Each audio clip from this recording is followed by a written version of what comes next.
There is a kind of love that never announces itself. It doesn't send flowers. It doesn't write letters. It doesn't say, "I've been watching you," not because it's afraid, but because it has made peace with distance. It has decided, somewhere in the quiet chambers of a private heart, that your happiness matters more than its own presence in your life. Most of us will never know this love existed. We'll walk past it in grocery stores, sit beside it on trains, shake its hand at someone else's wedding. We'll mistake it for shyness, for indifference, for the blank face of a man who has nothing to say. Nadia Reyes mistook it for exactly that. She married Daniel Ortega on a Thursday in October, not because she was swept off her feet, not because something cinematic happened between them. She married him because he was steady, because he showed up, because after a decade of being loved loudly and badly by men who claimed the sky for her and delivered nothing, she thought, maybe quiet is what I need. She had no idea that the quiet had a history. She had no idea that Daniel Ortega had loved her in complete silence for 15 years, through her other relationships, her moves across 3 cities, her worst haircut, her father's funeral, her small public triumphs, and her private collapses. Loved her without a single word, without a single sign. Until 8 months into their marriage, she found the notebooks. What you're about to read is not a love story in the way we usually tell them. There is no grand confession at an airport. There is no rain-soaked reconciliation. There is something harder than that, and something more real. A woman learning that she had been someone's entire inner world without ever knowing it, and the slow, aching, extraordinary work of figuring out what that means, for her, for him, for the marriage they are suddenly looking at with completely different eyes. This is a story about silence, about what we carry alone, about the moment when the hidden thing finally surfaces and everything you thought you understood about your own life has to be rebuilt from scratch. Read carefully. Some of what Daniel kept might live in someone you know. Maybe in someone you are. I have a habit that Marcus, my late husband's younger brother, used to call professionally inconvenient. I write everything down. Not in a diary, not in any organized sense. I keep legal pads in my car and my coat pockets in the drawer beside the bathroom sink. I jot things mid-conversation, phrases, observations, the way a stranger tilts their head when they're lying. Marcus said it made people uncomfortable, like they were being studied. I told him everyone worth knowing should expect to be studied. My name is Carla Mendez-Webb. I am, by training, a licensed family therapist with a secondary certification in trauma-informed care. By temperament, I am the kind of woman who shows up an hour early to anything just to watch people arrive, to see them before they've composed themselves for the room. I take notes on that, too. I am telling you this because everything that follows, every observation I am about to make about Nadia Reyes Ortega and the man she married and the 15 years of silence between them, I witnessed partially firsthand, partially through her telling, and partially through the notebooks themselves. 3 of which she eventually brought to my office, wrapped in a plastic grocery bag, like they were something she'd found at a crime scene and wasn't sure constituted evidence. In a way they were, in a way they did. I first met Nadia at a neighborhood grief group I was co-facilitating in the winter of the year before she married Daniel. The group was for people who had lost a parent in the last 3 years. Her father, Ernesto Reyes, a retired mail carrier from the East Side, who had famously refused to learn how to use an ATM because he said the machines were learning from him, had died of a stroke 14 months earlier, right in the middle of watching a soccer game. She said the paramedics had found him in his recliner, still holding a tortilla. Nadia talked about her father the way people talk about someone they haven't finished arguing with, not bitterly, just incompletely, like there were sentences left unsaid that were still looking for their endings. She was 36 when we met, compact and deliberate in her movements, the kind of person who folds their napkin before the meal arrives. Dark eyes that stayed a half-second longer on things than most people's did. She looked at the door every time it opened, not out of anxiety, but out of what I eventually understood was a long-conditioned habit of expecting someone she knew. She worked in urban planning. She cared deeply about sidewalk widths and bus shelter placement and the emotional psychology of public space. She had a small apartment on Walcott Street with a fire escape she'd strung with pepper plants and a cat named Brecht. After the playwright, she was quick to specify, not because she'd read Brecht, but because her college roommate had and the name had sounded serious enough to give a cat some dignity. She had never been married. She had been close twice, she said, with a small, wry smile that didn't invite follow-up. She'd had a long string of relationships that ended the way storms end, suddenly with damage that takes weeks to fully catalog. She described herself carefully as bad at being loved. Not at loving, she was generous, attentive, almost aggressive in her devotion when she committed to someone, but at receiving it, at believing it, at sitting with it without looking for the catch. I wrote that down the first time she said it. Bad at being loved. 3 years of graduate school and 2 decades of practice, and I had never heard anyone name it that exactly. I did not know Daniel Ortega before Nadia brought him into my awareness. He existed in her life peripherally. For most of the time I knew her, the way certain things exist in the background of a photograph, present but not the subject. He was, she explained when she first mentioned him, a friend of her cousin Marco's. They'd known each other since Nadia was 21, when Daniel had been introduced at a family barbecue as Marco's quiet friend who fixes things. She had shaken his hand, she said, and promptly forgotten him for most of the following decade. He had resurfaced occasionally at Marco's wedding, at a mutual friend's housewarming, at Ernesto's funeral, always at the edge of things, always in possession of something useful, a tool, a chair that needed carrying, an extra umbrella, always departing before Nadia registered he'd been there. She described him as pleasant in the way weather is pleasant when it's not doing anything. Not a criticism, she said it with a kind of fondness, actually. She just meant he didn't demand anything from a room. When they started dating, about 8 months after Nadia joined the grief group, she came to session and described it with characteristic understatement. I think I'm seeing Daniel Ortega, the quiet one, as if she needed to distinguish him from some louder Daniel she'd been seeing. There was no other Daniel. He had always been the only one. What had shifted, she said, was that Marco had asked Daniel to help her with a plumbing emergency in her apartment. A burst pipe under the kitchen sink, January, 12 degrees outside, and the landlord not answering. Daniel had come. He'd fixed the pipe. He'd stayed and made her coffee while the floor dried. They'd talked, actually talked, she said, with a kind of surprised emphasis, for almost 4 hours. She didn't tell me what they talked about. I didn't ask. What she conveyed was the quality of it, the feeling of being listened to without being managed. She said she kept waiting for him to offer advice, to redirect the conversation toward himself, to do the thing men so often do, which is treat your pain as a prompt for their own storytelling. He hadn't. He had simply listened. He had asked questions that were exactly right and not one question too many. He's different, she said, and then with the same wry smile, or I'm different, hard to tell yet. They dated for 11 months before he proposed. Not with ceremony, he asked in her kitchen early on a Sunday morning while she was still in her robe, while Brecht was trying to eat her shoelace. He had a ring, but he didn't get on one knee. He set the ring on the counter between them and said, plainly, I want to be your person, if you'll let me. She said yes in under 10 seconds. She told me later she was surprised by how fast the yes came, surprised by the absence of the usual fear, the usual reckoning, the internal cross-referencing of every previous disaster. It had just been yes, clean and immediate and unafraid. They married in October, 60 people at a reception hall on Meridian Street. Nadia wore her mother's earrings. Daniel wore a suit that was slightly too formal for the occasion, which she found endearing. Marco gave a toast that made everyone cry. Brecht, left at home for the evening, expressed his opinion of the whole affair by knocking 2 plants off the fire escape. I attended.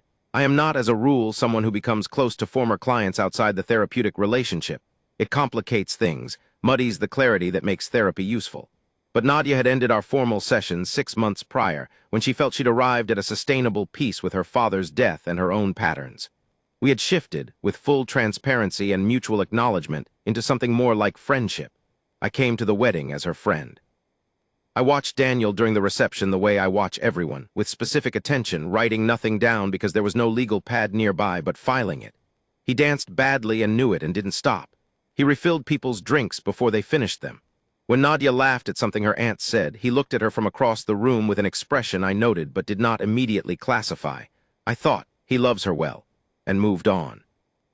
I didn't think about that expression again until 8 months later, when she showed up at my door on a Thursday afternoon with a plastic grocery bag, and the look of a woman who has just found something that has rearranged the furniture of everything she thought she knew. The notebooks were composition books. The kind used in elementary schools, black and white marbled covers, 60 pages each, college-ruled. There were 11 of them in the bag, though she told me later there had been more. She hadn't counted carefully. She'd been shaking. She'd found them under a loose floorboard in the small room Daniel used as a workshop, the room off the hallway of the house they'd bought together 4 months after the wedding. He'd been away at a job site for 3 days. She'd been rearranging the workshop to set up a shelf for her drafting materials. She'd noticed the floorboard because one corner lifted slightly when she stepped on it. She thought it was damage. She pried it up with a flathead screwdriver. Inside was a plastic bin. Waterproofed, he'd taped the lid with weather stripping. Inside the bin, the notebooks. Stacked in chronological order, she said, with small adhesive labels marking the years on the spines. The first was dated 15 years ago. She recognized her own name on the first page. I want to describe what she told me about reading them, but first I need to describe what was in them, because it matters for everything that comes after. They were not love letters. That's the first thing to understand. They were not declarations, not confessions, not the anguished outpourings of a man burning with unrequited passion. They were something stranger and ultimately something more devastating. They were records. Daniel Ortega had for 15 years kept a journal about Nadia Reyes. Not about his feelings for her, or not primarily, about her. About what she did, what she said when he happened to be nearby, what she looked like when she thought no one was watching. He had recorded her laugh. He had recorded an argument she'd had with her cousin at a family event, the specific shape of her anger, the way she'd gone quiet at the end of it instead of storming off. He had recorded her at Ernesto's funeral, standing by the casket, not crying, pressing her thumb and forefinger together in a small, repetitive motion he'd noticed she made when she was working hard not to fall apart. He had recorded her relationships, not with jealousy, not with bitterness. He had written, "She seems happy. The man she's with looks at her like she's a problem to solve. She deserves better." And then in the same entry, without pause, a note about a repair he needed to make to his truck. He had recorded ordinary things. The color of a jacket she'd worn to Marco's daughter's birthday party. The way she'd pronounced the word infrastructure in a conversation he'd overheard, with faint emphasis on the first syllable, which was unusual, which was hers. He had written, "I never want to forget how she says that word." And he hadn't, apparently, because 2 notebooks later, 4 years on, he had written it again. She still says infrastructure the same way. Still hers. He had written about her father. About Ernesto's hands, large, rough, always in motion, and how Nadia's hands looked like a smaller version of them. He had written, "I think she doesn't know yet how much of him she carries. She will, eventually. I hope she's not alone when she figures it out." He had never in 11 notebooks over 15 years written, "I love her," not once, not in those words. He had written, "She is the reason I still think the world is worth showing up to," in the 4th notebook, and then the entry had moved on to something else. Nadia sat in my living room. I was home when she arrived. I'd brought her inside, made tea she wasn't drinking, and she didn't cry while she told me this. She was past the crying by then. What she was doing instead was this. She was turning a pen over and over in her fingers, end over end, with mechanical steadiness, the way you do when your hands need to be doing something so the rest of you can think. "I don't know what to do with it," she said. This was maybe the 4th time she'd said it. Each time it meant something slightly different. The first time she'd said it, she meant, "I don't know what to do with the notebooks. Do I confront him? Do I pretend I didn't find them? Do I return them?" The second time, "I don't know what to do with the marriage. Is this something that changes everything? Does this mean I didn't actually know who I married?" The third time, "I don't know what to do with the feeling this has given me, which is not what I expected and which I can't name yet." The 4th time she said it, she put the pen down and looked at me directly and said, "He was there when my dad died, Carla. I barely noticed him, and he wrote 4 pages about it." She pushed one of the notebooks across the coffee table toward me, open to a marked page. I read it. I'm not going to reproduce it here. Some things stay in rooms where they were read, but I will say this. Daniel Ortega wrote about Ernesto Reyes' funeral the way a person writes about something that mattered to them very much. Not because he had known Ernesto well, because Nadia had loved him. And in Daniel's internal architecture, everything Nadia loved was worth honoring. I closed the notebook. I put it down. Nadia was watching me with an expression that I finally understood was not grief, not anger, not violation, though all of those had been there earlier, she told me. What she looked like, sitting in my living room on a Thursday afternoon, was a woman who had just discovered she had been seen, fully, carefully, for 15 years, by someone she had barely registered. And she did not know yet what it meant that this was the man she had married. She did not know yet whether to feel lucky or haunted or both simultaneously and forever. She picked up the pen again, started turning it end over end. "He gets back tomorrow," she said. "He's going to come home and I'm going to be there and I don't know how to look at him." I didn't tell her what to do. That's not what she needed. What she needed was what she had come for, someone to sit with her inside the not knowing for as long as it took. I refilled her tea. I sat back down, the pen kept turning. Outside, a bus went by on Walcott Street, her old street, not this street. But for a moment I thought of her fire escape with its pepper plants and Brecht making dignified judgments about her life choices.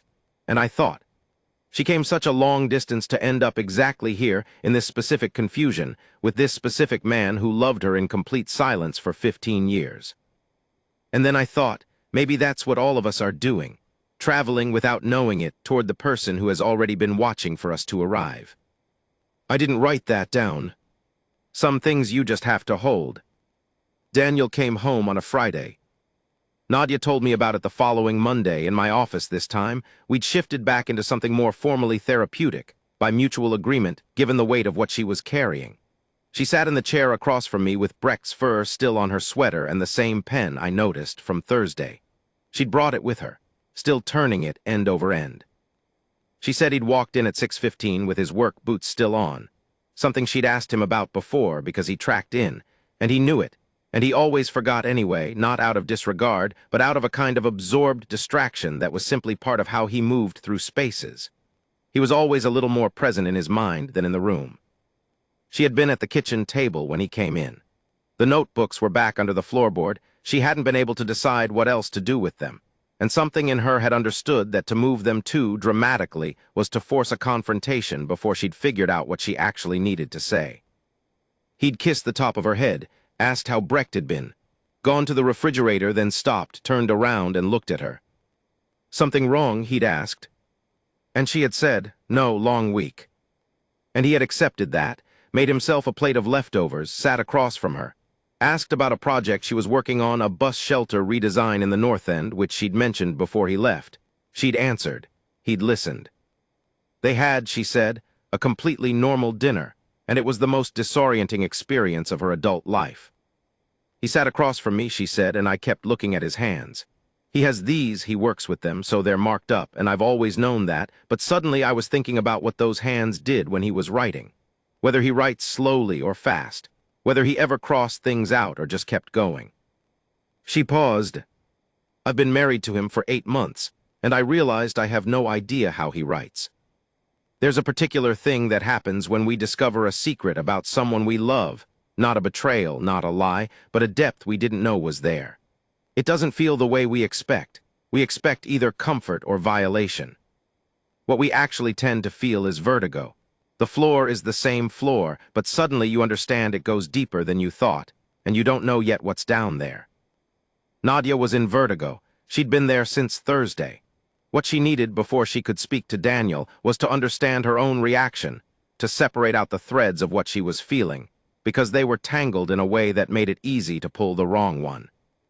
I asked her to name everything she felt when she thought about the notebooks. Not the correct things, not the things she thought she should feel, everything. She was quiet for a moment, the pen stopped. Moved, she said first, like embarrassingly moved, reading about my father from his perspective, the way he wrote about Ernesto's hands. She pressed her lips together. My dad would have liked him, he would have really liked him, and I had him at the funeral and I didn't even, she stopped. Restarted, I didn't see him. What else? Scared, this came quicker, because it's 15 years. 15 years is a long time to love someone who doesn't know. That's a lot of private pain. That's a lot of sitting with something you've decided not to say. And I don't know what that cost him, and I don't know if I can carry knowing it cost him something. What else? She picked the pen up again, angry, a little. She looked uncertain about whether she was allowed to say this. Tell me about the angry. She frowned. He had 15 years to say something. He had 15 years to give me any kind of signal. And instead he watched me be unhappy in relationships that were wrong for me, and he wrote about watching me struggle after my dad died, and he knew things about my grief that I didn't even know yet, and he just kept it. Kept it all underneath a floorboard. The pen went still again. I know that doesn't make sense as something to be angry about. He wasn't obligated to say anything. He made a choice. But She didn't finish. You feel like you lost something, I said, even though you didn't know you had it. She looked at me for a long moment. Yeah, she said quietly, like there was a version of my life where he said something, and I'll never get to know what that life looked like, and now I'm grieving something that never happened. A pause. That's insane. That's completely insane. It's not, I said. It's called counterfactual grief, and it's real. She needed 2 weeks before she talked to him. During those 2 weeks, she went about her life with the specific, exhausting performance of normalcy that people maintain when they are holding something enormous in a private space. She went to work. She came home. She made dinner, watched television, lay beside him in the dark. She was, by her account, pleasant and present and entirely elsewhere. Daniel, for his part, seemed to sense something without being able to name it. She said he became, in those 2 weeks, incrementally more attentive, not anxiously, not in the way of someone who suspects a specific problem and is trying to head it off. More the way a person turns toward a window when the light changes, not sure yet what the weather is going to do. He brought her coffee in the mornings without being asked. He fixed a cabinet hinge that had been loose for months. He didn't ask what was wrong again, but she caught him, several times, watching her from across a room with an expression she now had a context for. The expression you noticed at the wedding, I said. She stopped. What? I told her. The expression I'd catalogued at the reception and filed without classification. The one he'd had when he looked at her from across the room while she laughed at something her aunt said. She was very still for a moment. What did it look like? She said. Like someone watching something they've been watching for a very long time, I said. Like someone who knew exactly what they were seeing. She turned the pen over once, twice, set it down on the arm of the chair. He's always looked at me like that, she said slowly. Hasn't he? I didn't have the translation for it. The conversation happened on a Saturday evening in late spring. She'd planned it, loosely, had picked Saturday because they had no obligations, because she wanted the space to be unhurried. She made dinner first. She told me later she'd needed something to do with her hands. Cooking was the one thing she could do in the same room as him without having to look him directly in the eye. She made her father's chicken recipe, the one with the bitter orange and the oregano that she'd been making since Ernesto died, the way people do with the dead. You cook their food to keep them partially present at the table. She made it and they ate it, and Daniel said it was perfect, and she watched him say it and thought about the notebook where he'd written. She has her father's hands. She cleared the plates, she poured them both wine. She sat back down. I found the notebooks, she said. She said she watched his face with clinical attention, the way she'd been watching faces all her professional life, studying sight lines and human flow patterns, looking for what people do in the moment before they compose themselves. She wanted to see the raw second, the flash before the expression arrived. What she saw, his hands, which had been loosely around his wine glass, went very still. His eyes went to her face and stayed there. He didn't look away, didn't look at the table, didn't do any of the things people do when they're calculating how much someone knows. He said, how many? Not what notebooks, not I can explain, just how many. 11, she said. A pause that she measured at several seconds, though she said it felt longer. There are 14, he said. She told me this and I wrote it down. Just those 2 lines in my legal pad. How many? 11, there are 14. Because what those 3 exchanges contained was, he had known from the moment she said it that she had found them and read them and not replaced them the way she'd found them. He had known that 11 was not the whole thing, and his response had not been to minimize or deflect or explain, it had been to make sure she knew the complete truth, even the part she didn't yet have. Even when it would have been easier, much easier, to let her think 11 was all there was. Where are the other 3? She'd asked. He'd gotten up, gone to the workshop, and come back with 3 notebooks she hadn't found, hidden separately, she said, in a different spot she hadn't reached yet. He'd set them on the table between them the way she'd described him setting the ring on the counter 18 months earlier, in her kitchen, that Sunday morning in her robe. Something always set on the surface between them, some irreducible object. Here is the full weight of what I am offering you. Do with it what you will. She hadn't opened them, not then. Tell me, she said. I don't want to read it. I want you to tell me. What Daniel Ortega said over the next 2 hours, sitting across from his wife at their kitchen table with cold wine and the ghost of her father's recipe in the air around them, was not what she expected. She expected, I think, and I think she would agree with this assessment, some form of romantic confession. The cinematic version, I've loved you from the first moment. I couldn't say it. Forgive me, the grand unveiling, the declaration finally spoken. What she got instead was an explanation of the mechanics of it. He told her when he'd understood he loved her. Not at the barbecue where they'd first met, but about 8 months later at a specific moment at a specific place. Marco's birthday gathering. She was 22 and he was 24, and she'd been arguing with someone about city bus routes of all things with a kind of heated, specific passion that he found completely unexpected, and he'd thought, oh, so that's what it feels like. Not like falling. He said he'd always distrusted the falling metaphor. More like recognition. Like seeing something you hadn't known you were looking for and understanding, in the same moment, that you'd probably been looking for it for a while. He told her why he hadn't said anything. Not a single elegant reason, but a compound one. He had known, watching her, that she was not in a place to receive it. Not because she didn't care for him, he thought maybe she might have in a different context. But because she was, at 22, in a cycle that she needed to move through at her own pace, and inserting himself into that cycle by declaring himself would have been, he used this word, extractive, like taking credit for her process. So I watched, he said, and I kept writing because the watching was, I needed somewhere to put it, the things I noticed. I wasn't safe keeping them just in my head because when I tried to just remember them, I started romanticizing them. Writing them down kept them real, kept you real. Not what I wanted you to be, what you actually were. He had kept writing through his own relationships. He'd had 2 significant ones in those 15 years, and she'd known this in a general way but not in detail. He told her about them honestly. He had cared for both women genuinely, had not used them as placeholders, had not been secretly longing for Nadia through every moment. He had been present. He had been real. But there had been something, a specific quality, that he'd understood belonged in a particular category. And those relationships had not occupied that category. And eventually, they had both ended for reasons that were not primarily about Nadia. He had kept writing. He had not told her when Ernesto died she'd been surrounded by people, had seemed to be managing, and he had not felt it was his moment, his right, to impose himself on her grief by revealing that he felt the loss too, felt it because it was hers, and he felt everything that was hers. He had started calling her more often after that. Small things, checking in, just being present in a peripheral way until she noticed he was there. The plumbing, she said. Marco called me, he said.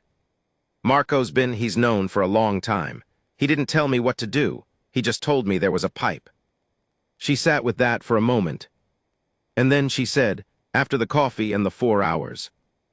And then he said, I decided that if she would let me, I would stop writing about her and start talking to her instead.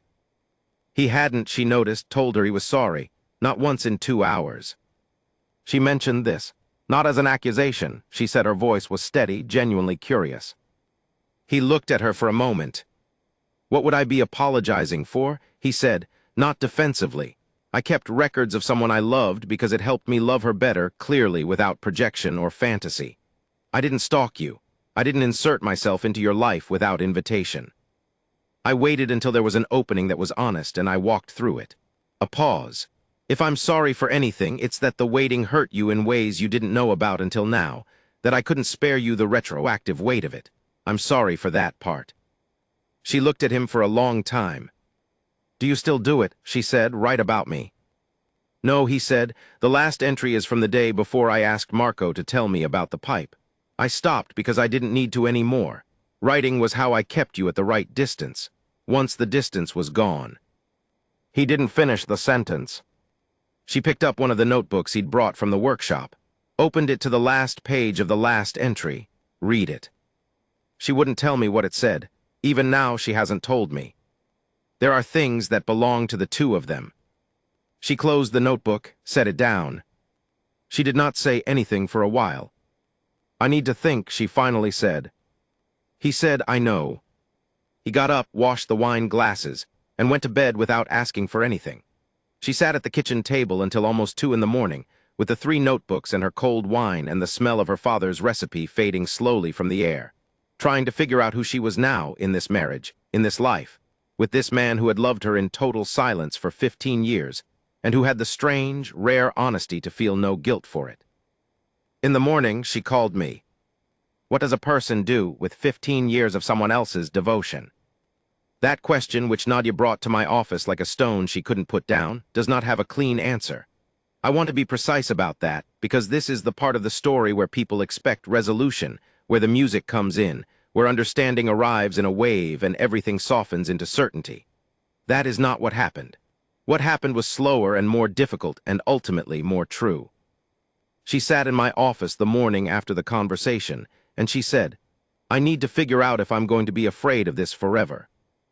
I asked her to say more. "He knows me," she said, "more than I knew. He knows things about me I didn't document for myself, gestures I make, ways I say certain words, the way I looked at my father's hands. He has a record of me that's more detailed than my own memory of my own life." She exhaled slowly. "And I married him before I knew that. So which is it? Did I choose him freely without knowing who he was? Or did I choose him because some part of me recognized something, even if I couldn't name it? This is the question that doesn't have an answer, or rather, it has too many. What I could offer her was not resolution, but reframe. I told her that what Daniel had done was, in the landscape of human behavior, unusual, but that its strangeness was not the same as its wrongness. He had not deceived her about his character.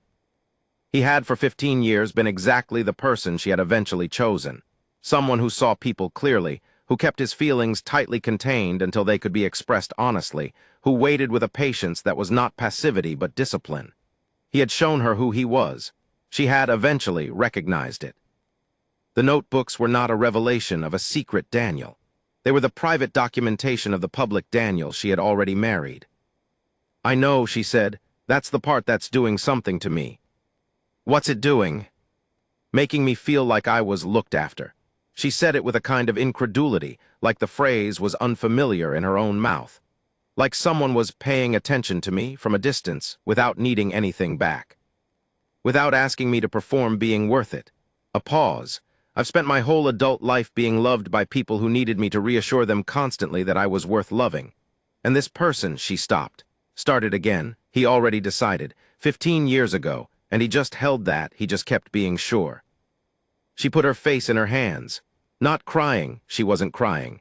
Just pressing her palms against her eyes for a moment, the way you do when you need the light to stop for a second.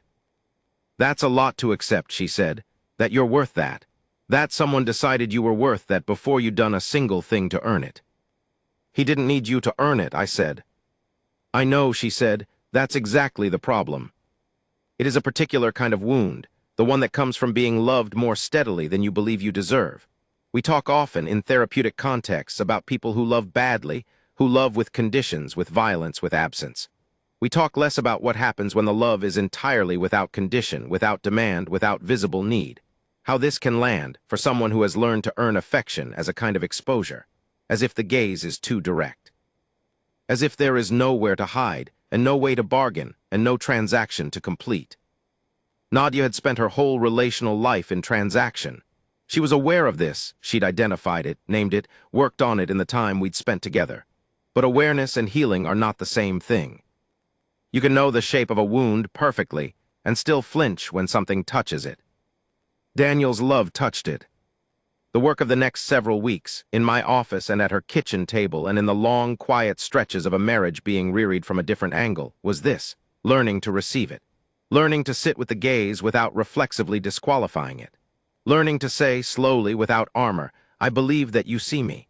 I believe that what you see is enough." This is not, I want to be clear, the work of a few conversations. It is the work of a life. She was at the beginning of it. She read the rest of the notebooks. All 14 over the course of 2 weeks. A few pages at a time in the workshop while Daniel was elsewhere, because she needed to do it alone. She told me about it in pieces, the way you describe a landscape you're still walking through. She found the entry about the bus route argument. She found descriptions of herself at 24, 27, 30. She found a single oblique line from the year she'd been in what she described as her worst relationship, the one that had lasted 3 years and ended in the particular way that takes another 3 years to fully recover from, where Daniel had written, "I don't say anything. It's not my right, but I keep hoping she decides she deserves more." She read the entries about her father obsessively. She'd lost Ernesto so suddenly, so mid-sentence, that she had spent the whole first year of grief not sure she'd known him well enough while he was alive. Reading Daniel's observations about Ernesto, picked up second-hand, at family gatherings, through Nadia's stories and references, was like finding an unexpected portrait of someone taken from a different angle. It showed her things she'd known but forgotten. It returned pieces of her father to her. She told me about this one Thursday morning, leaning forward in the chair with her elbows on her knees, and she said, "He gave my father back to me, in writing, without knowing he was doing it." I wrote that down. "Have you told him that?" I asked. She shook her head. "Not yet, I don't know how." A pause. "Do you know how strange it is to need to figure out how to tell someone that they've done something extraordinary for you, and meanwhile they're just at home, fixing the cabinet again, not asking for anything?" "I do," I said. "I think that's one of the harder things there is." She didn't become comfortable with it overnight. I want to be honest about the shape of this. There were difficult weeks, weeks where the weight of the known thing pressed on her differently depending on what she was carrying from her own day. There were evenings when she sat across from Daniel and felt the full, strange intimacy of being known before you were ready and found it suffocating rather than tender. There were mornings when she woke up and thought, what else is there? What else is he keeping perfectly still? And had to remind herself that the stillness itself was what she had chosen. There was one argument, she told me about it at length, and I will abbreviate it here because what matters is not the words but the turn. She had come home after a bad day at work. A project she'd been developing for 8 months had been shelved by the city's planning committee. The kind of professional disappointment that arrives without warning and sits like something swallowed wrong. She was depleted and short, and she said something to Daniel about the notebooks that she hadn't said in those terms before. "You know me better than I know myself, and I hate that sometimes. It's not fair. I didn't agree to be that visible." He had been quiet for a moment. Then he'd said, "I know, I'm sorry. I didn't ask your permission for what I felt." He'd paused. "But I want you to know everything I know about you I know because I paid attention. I didn't have access to anything you didn't give me. You gave me all of it, you just didn't know you were doing it."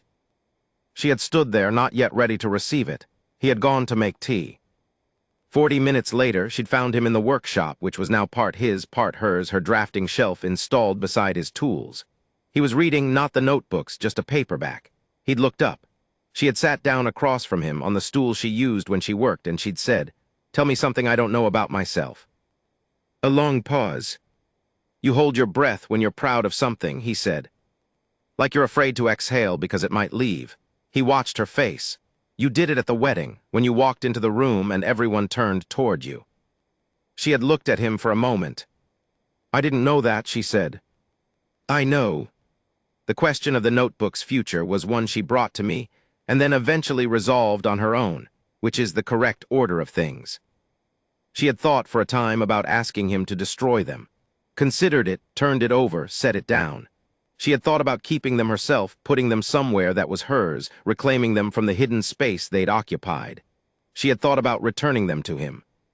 What she finally decided was something I think she arrived at through reading them a second time, more slowly, through the act of reading as someone who was now fully inside the story rather than discovering it from the outside. She rebound them, bought new spines. The old composition books had gotten worn, the covers splitting at the edges after so many years under a floorboard. She took them to a copy shop and had them rebound with a neutral linen cover, no writing on the outside. She put them on a shelf in the workshop, visible in the shared space, neither hidden nor displayed prominently. Just there. She told Daniel what she'd done. He hadn't said anything for a moment. "Then you rebound them." "They were falling apart." Another pause. A brief, unfamiliar thing moved across his face. She described it as something she'd never seen there before in all the months of their marriage. Not the steady watching expression she'd come to know. Something younger than that. Something that had, perhaps, been under the watching for a very long time. He said, "Thank you." That was all. "I want to tell you where they are now, because the story deserves a present tense. It is June. Nadia and Daniel have been married for almost 14 months. She is working on a new project, a park redesign in the West Side, which involves extensive community consultation, and which she talks about with the specific passion that Daniel had noticed 2 decades ago in a bus route argument at a birthday gathering. Daniel is Daniel. He is building a deck at the back of their house, which is taking longer than projected because he does everything with meticulous care and refuses to rush finish work. He has, in the months since the notebooks were found, begun speaking more. Not dramatically, he is still the quietest person in any room he occupies, but in the specific way of someone who has been carrying a private language for a long time and has finally found a person willing to learn it, deliberately with care, one word at a time. Brecht has adapted to the house with the imperious ease of a cat who understands that all spaces eventually belong to him. He has taken a particular interest in the workshop and can frequently be found asleep on Daniel's toolbox. Marco knows what happened.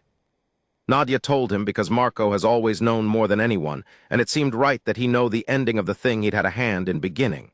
She told me he had cried, genuinely cried, which she said she'd never seen him do except at funerals. He'd said, "That idiot. I've been waiting 15 years for him to just, he hadn't finished." He'd hugged her for a long time instead. I want to tell you what Nadia told me 2 weeks ago in the last session that I think we'll have for a while, not because the work is complete, but because she has arrived at a place where she has enough to work with on her own. She said, "I used to think being known was something that happened by accident. That if someone really saw you, it was luck. They happened to be standing in the right place at the right moment and they caught something true." A pause, but Daniel didn't get lucky. He paid attention for 15 years. He chose over and over to keep seeing me clearly even when seeing me cost him something. And I think she stopped. I think I want to be that kind of person. I want to see him that clearly. I'm going to have to learn it. I don't do it naturally the way he does, but I want to. She picked up the pen, the one she'd been carrying for months now, the one she'd had that first Thursday, looked at it. "I bought a notebook," she said. I looked at her. She smiled, small, real, slightly embarrassed, not like his. I'm not going to record him for 15 years in secret. A pause. I just thought he kept me real by writing me down. Maybe I can do that for him, pay attention, put it somewhere so I don't lose it. She set the pen down on the arm of the chair. My dad used to say, pay attention. He said it was the only thing you owed anyone. Everything else, love, loyalty, all of it was built on top of that. A beat. I think Daniel paid attention to me for 15 years before I knew it was being paid. I think I owe him the same. Outside my window, a June afternoon was doing what June afternoons do, insisting on itself, all light and new green. Somewhere on the West Side, a park was being redesigned around the idea that people need beauty to be well. Somewhere across the city, a man was building a deck with the meticulous care of someone who does not rush finish work.